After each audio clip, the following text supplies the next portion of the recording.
मैं कल समाजवादी पार्टी के अध्यक्ष श्री अखिलेश यादव जी का एक बयान पढ़ रहा था।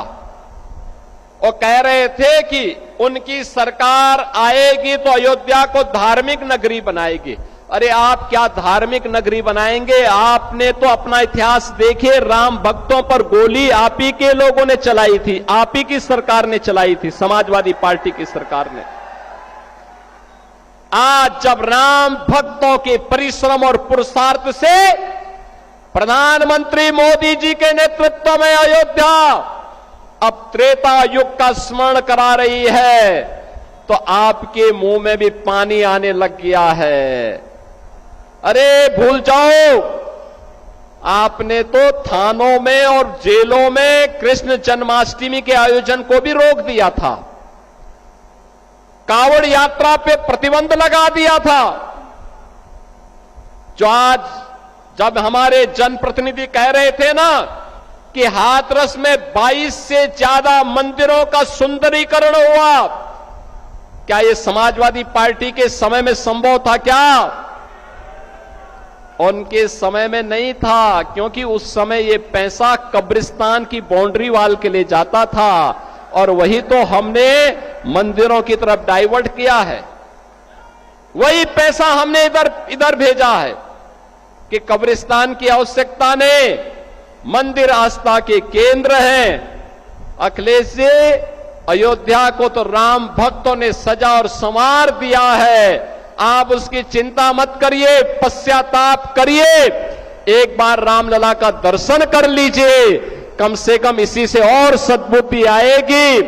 और अब तैयारी करिए कि हम कृष्ण कन्हैया के लिए भी कुछ कर सकें।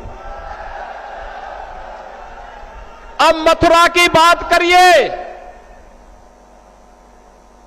अगर सचमुच अपने को धार्मिक कहलाने का प्रयास कर रहे हो तो मथुरा वृंदावन पे खुल करके बोल दीजिए, श्री कृष्ण जन्मभूमि पर खुल करके बोल दीजिए और बोलिए ना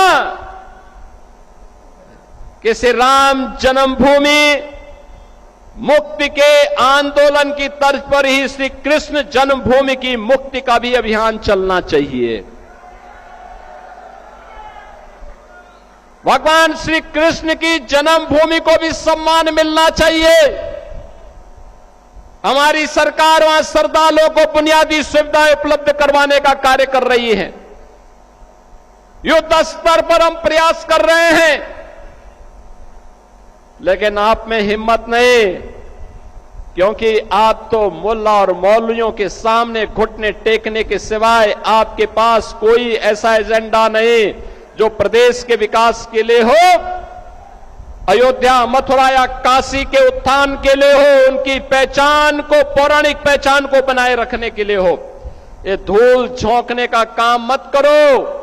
एक खिसियानी बिल्ली खंबा नोचे वाली कहावत को चरितार्थ मत करो। अयोध्या अपनी पहचान के लिए आप पर मोहताज नहीं है, अयोध्या की अपनी पहचान है और अयोध्या ने अपनी पहचान को दुनिया के अंदर फिर से बनाया हुआ है।